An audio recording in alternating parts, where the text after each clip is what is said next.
I've got a Nintendo 64. You're gonna be joking me! Gentlemen, this is...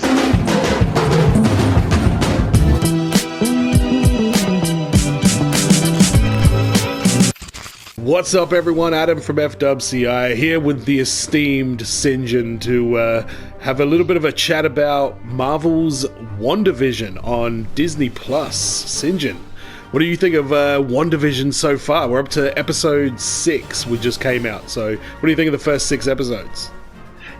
It's really well written. Like, bringing out the storyline has been really intriguing.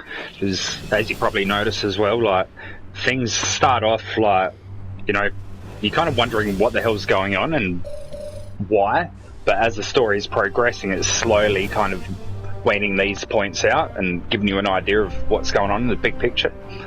Yeah. I'm really enjoying that aspect of it. Always left wondering. Yeah, they do a great job of letting the audience kind of notice things themselves. I guess it's pretty obvious when you're watching it, but the way the story's told is not like you don't get the whole picture at the start, that you just kind of slowly start to realize that something is, you know, seriously wrong. Yeah, because it's really weird. You go into it like, all right, let's see what's up, and it just seems like an old 50s, 60s like sketch show. Not sketch show, like a, you know, comedy. Sitcom. And you're like, sitcom styles. Well, did you see any of the trailers before the show came out?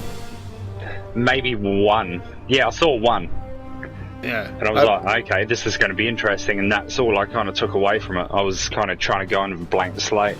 I think the trailers are kind of an important part of the story because it really set up all the audience expectation that this was going to be some kooky, you know, sitcom sort of thing. I think some of the later trailers started showing, like, you know, the sword vehicles and Rambo and all that kind of stuff, but for the most part, most people went into it like really not knowing how this was going to fit into the actual overall story of the MCU, because it is in the MCU, but you're seeing I Love Lucy and Bewitched and stuff like that. Yes, I love that. The little intros to the shows was awesome. Yeah, did you notice what the intro was for episode 6? Malcolm? It was Malcolm. Was it Malcolm? It was Malcolm. Yeah, and that was probably my favourite of all of them so far. I didn't mind the Bewitched one. That was kind of cool. Yeah, that is pretty fitting as well. But that's kind of where the show sort of starts. So we'll talk about from episode 1 to 6, and then I guess we'll convene at the end of the series and do episode 7 to finale. But the season, so it started off with everything being like way back in the 50s with the I Love Lucy kind of thing. Brady Bunchy kind of feel. Well, without all the kids. Well, you may find this quite interesting, or perhaps your old man might find this quite interesting. The first intro is actually based on the Dick Van Dyke Show. Old mate Dick. Yeah. So, but yeah, they kind of just really give us a taste of these pseudo kind of realities where, you know, Wanda is, you know, in the 50s as like the, you know, the Bewitched type of one in the 60s, and they kind of bring you up all the way through, like, you know, a couple of decades of different like styles and everything, and all these different cliches, and everybody's very much in character, and you know, you're not really sure what the hell's going on. But as it goes on, you start to see more of like reality starting to become a little bit like tangled into the thing there. But the first, like, the black and white part of it was all like very, very authentic and very legitimate throughout the first episodes. Very much so. I was liking the little additives of colour here and there as well, just to kind of perk your interest, kind of make you start wondering, oh, what's going on here? Well, it's funny you mentioned that, because it's a lot of the colour pops up in those weird little commercials that pop up through the thing. So you probably picked up a couple of them, but the first one was the toaster, right? And it was the Stark Industries toaster. Yeah. And I don't know if you remember in Age of Ultron, they're telling a story about like a Stark warhead that like landed in their living room and was just like a flashing red light beeping, and didn't they say they were in there for like a week or something next to this fucking beeping warhead? And that's right. So that's supposed to represent that. Another one was Lagos paper towel for a mess that you didn't mean to make, and that is from Civil War, where they're in Lagos and she throws the explosive thing in the air and it blows up that building, and that's what leads to the Sokovia Accords. Wow, I didn't pick up on that. That's really well done. And I got to credit New Rockstars Eric Voss for this one, but one of the other ones was called Hydra Soak, and it was this soap product that had the Hydra logo on it. That was like a throwaway joke made by Agent Coulson in Agents of S.H.I.E.L.D.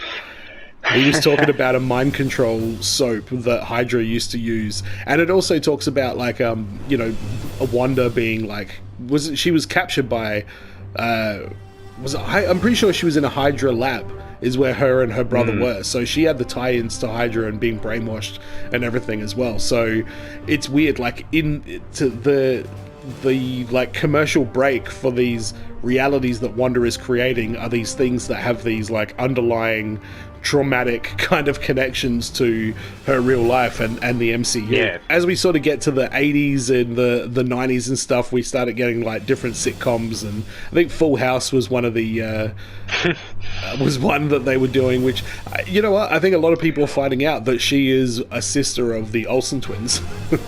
Yeah, Renee picked that up the other night. Yeah, I had no idea about that until like watching through this show, and then I seen it get mentioned. But this is where shit starts to really get kind of weird, and we get like Vision starts picking up on the fact that, you know, something isn't right with the people in this town, and everything's kind of like off. They start doing the odd things, like the neighbour cutting through the fence with his little like hedge trimmer. Yeah, he's little kind of things like that, and kind of glitching Agnes out, freaking out as well. Yeah, Agnes is interesting. I think Agnes is going to be important to this, and I think we saw a lot of that in this last episode, in episode 6, with Vision and Agnes. But Agnes always seems to pop up, and you know who else popped up at the front door unexpected? Who? Well, Quicksilver does. Oh yeah, Pietro. Of course, Quicksilver. Yeah. So there's a whole thing. We'll probably talk about this more in a bit, but the going theory is that Agnes is either like a messenger for, or is Mephisto. Yeah, and Pietro is also a part of that theory as well. Wow. I guess she's reanimating people, so by the looks of things. Well, what did you make of Sparky the dog? Yeah, that was... I wasn't sure what to think of that. So... Yeah, there's something I'm missing there, but... Do you think Sparky really ate the azalea bushes, or do you think Agnes killed him? Well... Do you reckon Agnes killed him? Man, I don't know. She was down in the bushes with him. Was she trying to bury him? Like, what was going on? I don't know. There's something really off about Agnes, and yeah, I think it ties into Mephisto. I don't think it's going to be purely Wanda is, thinking that. I don't think it's going to be purely that Wanda is purposely trying to destroy reality or anything like that. I think there's going to be some sort of manipulation going on, and I guess this is how they bring Mephisto, who is, the real deal. He's a very powerful entity in the Marvel Universe. I don't know. I think it's just her way of coping with things, because she's having that chat with Pietro, and she's kind of, like, I was all alone, and maybe this is her way of, building her own reality, because she tells us, all the sword people, back off and leave me be. Like, you stay there, I'll stay here, everything's all good. So, I don't know if you noticed this about that scene. The sword people, you notice how they all turn their guns on the guy in the middle? Yeah. Well, I'm sure you remember Magneto turning all the guns back on the cops in the first X-Men movie. Yeah, that's a spoiler on that one though. Spoiler. Bullets are made out of lead. Lead has no magnetic properties, so he wouldn't really be able to do that. But hey, you know, MCU. So Hey, he said too much. Oh no, that was too much iron in your blood. My bad. yeah, Wanda's starting to become way more unraveled as the episodes have gone on. Like, we're seeing her, like, the people in the town, like, glitching out. We're starting to see... Agnes never seems to really be truly under her spell. yeah. That's what I've noticed. Her and the next door neighbour always seem like... Because remember, in one of the parts is like, is this alright? Am I doing it alright? Like, Yeah, with the... So that's the scene where the kids are crying and she offers to help, and Vision is now starting to become a little bit more sentient and a little bit more independent thinking. And he's like, no, I don't want her to do it. And she's like, oh, do you want me to do that again? Yeah. Like, that was... That was one of the first big ones. But well, I was going to say, there was also the edit cut that happens earlier on in the season. Like, Vision turns to her and says something, and then it just cuts to like a completely different angle, and he's like in the middle of a different conversation. Yeah, and the part where the sword guy pops out from the sewer, and she's like, no.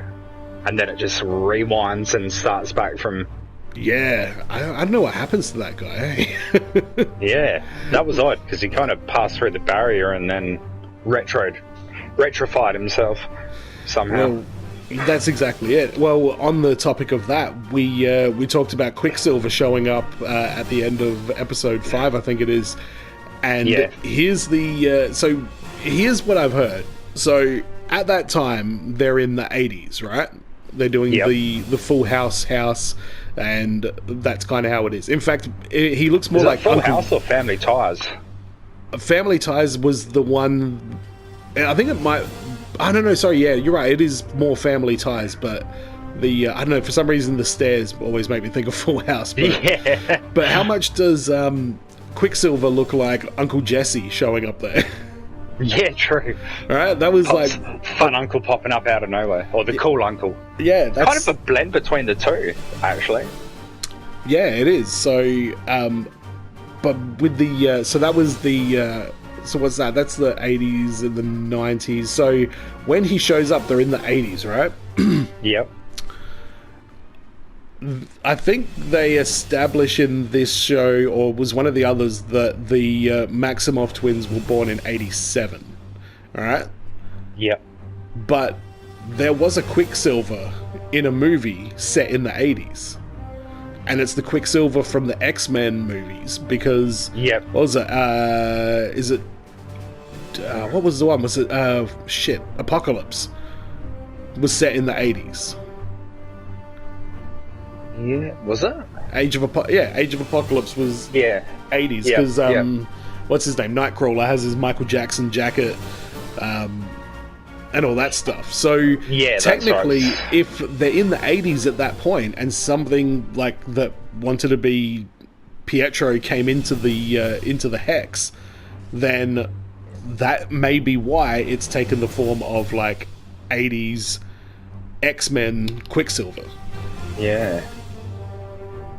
Yeah, it's alright, because they actually play the scene from another movie where he gets shot. And it's a completely different looking dude. Yeah, and he gives a nod to that. He's like, yeah, I know, I look different. Blah, blah.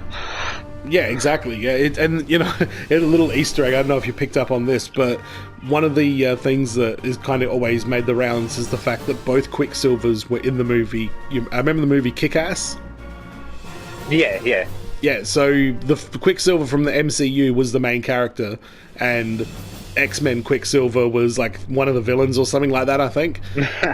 And it was always a joke, but I don't know if you remember, but when they're trick-or-treating in episode 6, he goes, such and such, I'm going to be your kick-ass uncle. And he walks off, and Scarlet Witch goes, kick-ass? But you know what's weird? It's like she didn't say it as like a sitcom line. It was almost like she actually was acknowledging the movie Kick-Ass that had these two actors in it that looked like I don't know how the fuck I don't know how crazy meta they're gonna like get with this multiverse kind of shit. Like, yeah, it's very elaborate. Let's put it that way, because the way they've thrown this together, I can't pick what's going to happen next. It's really like each episode is just leaving you on a kind of cliffhanger, like, ooh. Well, the big story that I guess people are expecting to come out of this is, and we kind of saw shades of it in episode 6, because the Vision came out of the Hex, and the Mind Stone was still intact, all of his fucking body was still intact, until it started getting dusted again, which I think that was kind of fucking crazy, that Wanda's creation basically dusted Vision twice. Well, for the second time, I should say. Yeah. Like, that might be a little bit much, but he's okay now because the Hex is like expanded and everything like that. But the going theory is that somehow this Hex, because she's able to apparently materialize this, you know, power and stuff like that, because she basically recreated an Infinity Stone, is what she did. The way she's able to do that. It's only inside that Hex, I reckon. I think. See, I haven't heard any of the theories or anything, but I'm kind of getting the feel that she's just reanimating things and kind of manipulating it to look the way she wants it. Because as soon as kind of Vision's out there, he starts falling apart. Like I think that's because he's supported by the Hex. No, I think he's being dragged back in.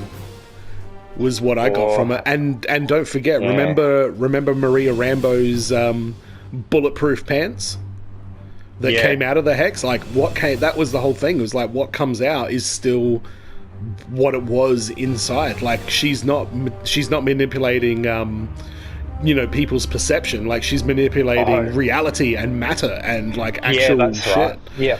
Yeah, right, because they make a mention of that from Two Broke Girls pipes up and says, you know, you kind of changed on a molecular level. Have a look at your bloods. Yeah, exactly. Well, that's apparently leading into her becoming. There's a lady called there's a hero called Photon in the comics. She's like one of the young Avengers or the new Avengers or one of those like offshoots. So, and don't forget, her mum's nickname was Photon as well. So that's why they reckon that that's who she's going to be in this one here. So I'm not entirely sure what that character sort of does. I'm guessing they can, like, you know, phase through like walls and shit like that. But yeah, it's is that going to be like, or is that going to be something that then gives her like the predisposition to like get mutant powers and stuff like that? Yeah. Like, is that what's going to happen? Like, the Hex goes big and then it goes small or something, and then that triggers like anybody in that. You know, it could be something like that. Like the Magneto thing, how he triggers transformations in people. Magneto triggers transformation? What do you mean? I never... Or remember, in the X-Men movie where he has Rogue in the machine to power it. Ah, yes. And he changes Senator Kelly into a jellyfish. But something else I noticed as well, which was probably obvious to most people. Dude, that Magneto... Two Broke Girls. Magneto is her dad as well. Yeah. That's basically the same fucking plot. But basically the same plan, anyway. Yeah. But yeah, Darcy, Two Broke Girls. Yeah, she was in Avengers supporting Thor. Yeah, she's not in Avengers. Yeah, she's the scientist girl from Thor. Jane Foster's sister. Yeah. So, who knows? Maybe. Well, now we know that she just got sucked into the Hex as well. So, and she's also like handcuffed to a fucking car.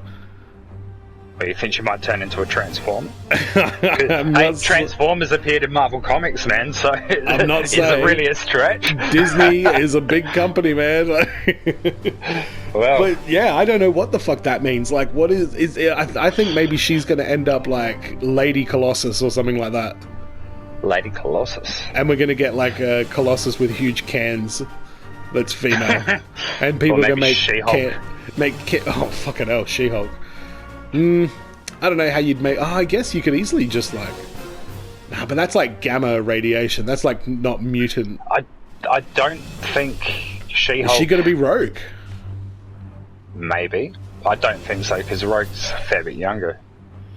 Honestly, I think with the introduction of the X-Men into the MCU, all bets are off. I think we're going to get a lot of fuckery with gender and age and all that kind of shit. Or do you reckon it's going to be like Days of Future Past, where they kind of just rewrite history by what they're doing? Like, because everything's merging. It's just kind of rewriting a new reality. I don't think it'll be rewriting a new reality. I think it's going to be more of a multiverse thing, where there's just a separate universe where the X-Men franchise happened as the reality of the world. So it's not that that was like a different version of the Marvel world. Like, that was just a completely different universe entirely. Not a different timeline kind of thing, if you know what I mean. Yep, got you. So I don't think it's going to be about rewriting reality or rewriting history or anything like that. But I would really like them to just give all the X-Men like new, updated like origin stories. Like, I'd be completely fine with that. I don't mean change it from, you know, the main things. Like, Wolverine still needs to have like, you know, the Weapon X experience and everything like that. Yeah, definitely. That kind of shit. But some of the other ones, like, I think you could probably update their character a little bit. Maybe they're going to branch out a bit more and bring in teams like X-Force and X-Factor and... Well, they kind of screw around with the ages and stuff anyway, because there's that weird X-Men cartoon where Wolverine is like a grown man and all the other X-Men are like teenagers. Yeah. And they go to like high school. Like, they're always like kind of screwing with that kind of shit anyway. So, you know, who knows? Like, we might get... It would kind of be... I don't know. What do you think? Like, the X-Men cinematic universe, they've done a reboot, probably 10 years ago now, I guess, to like the younger versions of everyone. So I kind of feel like we don't want to go back to like young Cyclops and young Jean Grey and like I kind of want to find a way where we can get like them at their full power, like in this fucking world. Yes. I know, you just got me on thinking like maybe Phoenix is going to pop up as well, you know. I'm sure one day we'll get a Dark Phoenix movie for sure. No, we kind of had it, but I think anything that's already happened, you can basically scrap it. Like I say, I think it's going to be in like a parallel dimension basically now. Yeah. Who knows? Maybe we'll see some X-Men 2099 pop up in there. Well, honestly, I wouldn't give a fuck if they just went and like cherry picked all like the best characters from like everything. Be like, all right, sweet, we're gonna have like an all-star show. Yeah, you could be like, we're gonna have Patrick Stewart as Professor X, and you know what, fuck it, we'll say that Magneto came from a different fucking timeline, and we'll put Fassbender in there, and then now sweet, we've got old man Professor X with like smarmy young Magneto. I'm pretty sure Fassbender's like 50 something, but yeah, that would be kind of cool, because then they could bring in the new actor for Wolverine, whoever it may be. Well, I think the rumor is Manganiello's keen to do it. Yeah. But he's very tall, which I know they said that about Jackman, but the way we're going, Wolverine's going to be like a 7'5" fucking giant, like, in 20 years from now. They'll merge him with Colossus and just turn him into some, like, insanely strong fucking guy just completely made out of adamantium. Can you imagine if Colossus had Wolverine claws? Yeah, it just wouldn't be pretty for anyone. Fucking Jesus. I'd like to see Deadpool feature in this, though. That would be cool. Honestly, I think you've probably got a pretty high fucking chance of that. So I reckon they've teased a big cameo in this series. They didn't say what episode it's going to be in or anything like that. They've just been teasing like this series is going to have a huge cameo. So people are basically thinking like, is it Patrick Stewart? Is it Ian McKellen? Is it going to be Hugh Jackman as Wolverine? I'm holding on to hope that it might end up being Deadpool. Just because I feel like they could get away with the silly in this one here, and I don't think they should bring Deadpool into the main MCU as a proper, like, in the fucking universe character. Yeah, no, he needs to be like a, you know, show his face here and there and, you know, a few wisecracks, maybe do an episode here and there. Yeah, I think because WandaVision's set in this really weird, like, reality, you could probably get away with, like, Deadpool just randomly showing up. But Yeah, I think anything outside of a cameo of him in, like, a multiverse situation, it wouldn't be a good idea. I think it would kind of, I don't know, just sort of trivialize the whole thing, because Deadpool's so fucking different to everything else. Yeah. Like, it would make sense in the Deadpool world, it makes sense for him to go to the MCU, but in the MCU, it wouldn't make sense for Deadpool to fucking show up. Yeah. Other in those That's situations, but yeah, no, I'm holding out hope that it might be Deadpool, but if we get a Professor X or a Wolverine, oof, man. So many possibilities, man. Vinnie Jones as the Juggernaut. Who knows? could even get a Sabretooth in there. That'd be cool. I think that guy's just dead. Popping up out of nowhere. I think that dude's dead. The guy who played Sabretooth. Wait, which one? In the movie. Oh, not Leif Schriever. Not him. He's still alive. The guy that looked like Ron Perlman with like long hair and Super Saiyan eyes. No. That's the one who's dead. That guy. He was like a pro wrestler or something. I'm pretty sure he's carked it. But Sabretooth from the Wolverine Origins movie, he's still going. Yeah, that'd be cool. But he was gonna hang on to hope. There was rumor that he was going to play Chris Benoit in the Benoit movie. I could see that. I can see it as well. Sorry, Leif Schriever. you look like Benoit, but yeah, sorry, Leif Schriever. You look like you're the type that'd probably murder your family. And that's not even in Sabretooth mode. That's just regular. Yeah.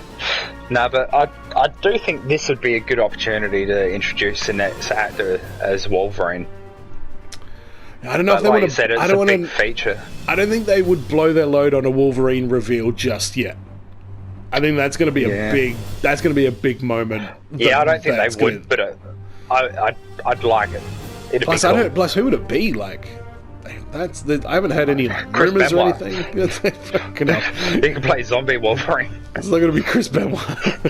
Although I distinctly remember having conversations with you back in the day where we're like, who should be the next Wolverine? And you're like, Benoit should be. Chris Benoit should definitely play He should Wolverine. have been Wolverine from the get-go. You used to go on about it because he's short, alright? Wolverine's short in the comics. He's short, he's Canadian.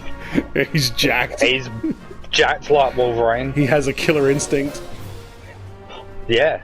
And he's called the Rabid Wolverine. He's the Rabid Wolverine. Yeah, exactly, man. Like, it's funny. I actually agree that would have been amazing, to be honest. It should have been the first choice, same as like Triple H probably should have played Thor. But I'm happy with Hemsworth. Oh yeah. We wouldn't say no to Hemsworth, but I agree with that one as well. But thanks, Vince. So, I think one of my favorite characters in the show so far, and low-key might be one of my favorite MCU characters for, like, I guess Phase 4, is Jimmy Woo. Yeah, the FBI guy. Yeah, the FBI guy. Have you been following his, like, path to mastering the art of close-up magic? No, but I could have sworn he played someone in one of the other movies. If you remember in the Ant-Man movie, Scott Lang's on house arrest. Yep. And he's like practicing magic to like do for his daughter to like, you know, impress her because he's got nothing else to do with this time. Yeah. And he fucking busts out a card with like that like quick little like flick of the wrist, like here's your fucking card kind of move. And Jimmy does Woo's it in the. Well, Jimmy Woo's like, how'd you do it, Scott? And he's like, do what? How'd you do the card trick? And later in that movie, somebody walks in on him practicing it at his desk, like watching videos of it online. And then in this fucking series, the first episode, when he walks up to Maria Rambeau, whips out the fucking card. Yeah, I'm really digging that. That was my absolute favorite. I was in fucking tears of laughter when that happened. I was so fucking happy. I'm like, all right, this series has already won me. Jimmy Woo got his close-up magic opportunity with Maria Rambeau. So we got Jimmy Woo and we've got Maria Rambeau, who I don't know, I'm kind of digging her. The actor I think is pretty good, and you know, I don't know much about the character, and it'll be interesting to see how it ties in with the fact that she's the little girl in Captain Marvel, and has that relationship with Captain Marvel as well. Yeah, very interesting. There's so many little things that are tying in, man. It makes it so good. You know, I heard an interesting theory. They were saying that the MCU movies are like, because they're comic book movies, they're starting to become like comic books. Like, you wait for the new issue to come out to find out what's going to happen in the big story next. And it's very fucking true. Like, it really is. Like, it's crazy that they've managed to capture the spirit of, you know, printed like comic book like culture and blow it up into this global digital like fucking medium, you know? Yeah, definitely, man. It's just the way they adapt it. It's just on point. Really digging that aspect. So, but so other than that, is there any other characters that need to be mentioned here? We got the kids, obviously they're going to be, was it Wiccan and, what's the other one? The fast one, I can't remember his name. Yeah, I can't either. Yeah, I'm pretty keen to see that character development. I mean, a lot of the development happened in like one episode. pregnant one episode, then they're like 8 by the end of the next one. Yeah, but what are they going to be like once they're full like adults? You know, like, are they going to end up being Wanda's fucking henchmen? Yeah, that's a good question, man. Because I don't know how she's been able to manifest them. Because everyone else has been like, you know, actual people that she's kind of got control of, but. Well, good point, but think about this. Episode 6, fucking Quicksilver asked the right fucking question. Where did all the kids come from? Yeah. He's like, did you just have them asleep in their beds? Like, until... What did he say? It was like, I understand it's like easier just to have them asleep in their bed until a community event pops up. No, it was like a TV term, like a holiday special or something like that. Yeah, and I've been asking the same, like, where are all the kids? Like, and Vision's been asking it as well. Yeah, that's right. Yeah, because he brings it up. He goes, I walk past the playground every day and never see a single child there. Like, where are they? And it's like, now she's brought kids into this universe, and it's starting to fucking wig out, because you saw all those ones on the outskirts of town that couldn't even, like, do anything. Yeah, that's right. But is that just kind of keeping up appearance, you know, because, you know, shit happening off in the distance you don't really pay that much attention to. Yeah. Just kind of, you know, background, or... Well, that's why she was telling the kids, like, don't go past that road kind of thing, because I guess that's outside of where she's bothering to, you know, really... Control, like, keep into it. But something's going to happen, and her powers are clearly going to, like, just explode, which I think maybe we've seen it now with Vision getting, like, ripped apart, and Wanda just going nuts and expanding the hex. Yeah, definitely. But no, I've still got a bit of a feeling that, like, people that she's brought back can't exist outside the hex.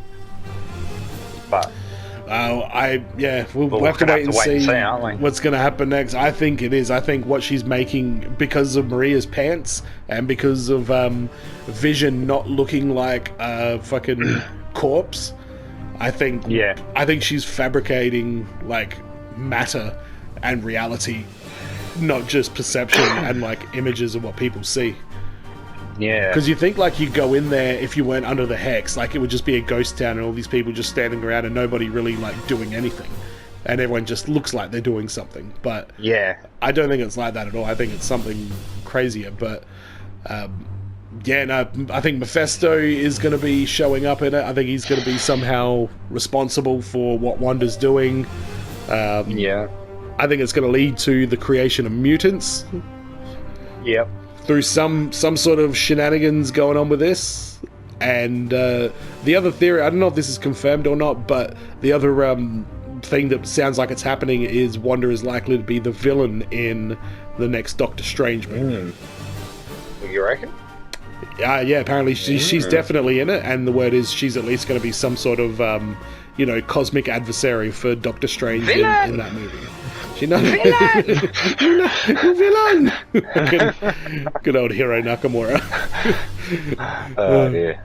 But but that's I think that probably wraps it up, unless there's anything else that's worth mentioning so far. Yeah, actually, one thing that I was really impressed with was on that episode 6 where they threw out the retro uniforms. Like, she was in a Scarlet Witch thing. Vision was, wearing the old Vision get-up, not like you see in the movies. Yeah, that was really good. Quicksilver had his old style thing on there. Lightning bolt t-shirt, yeah. Oh, and by the way, the theory that I alluded to earlier that I didn't get back to was with Pietro. Notice he seemed to be really probing for information from Wanda.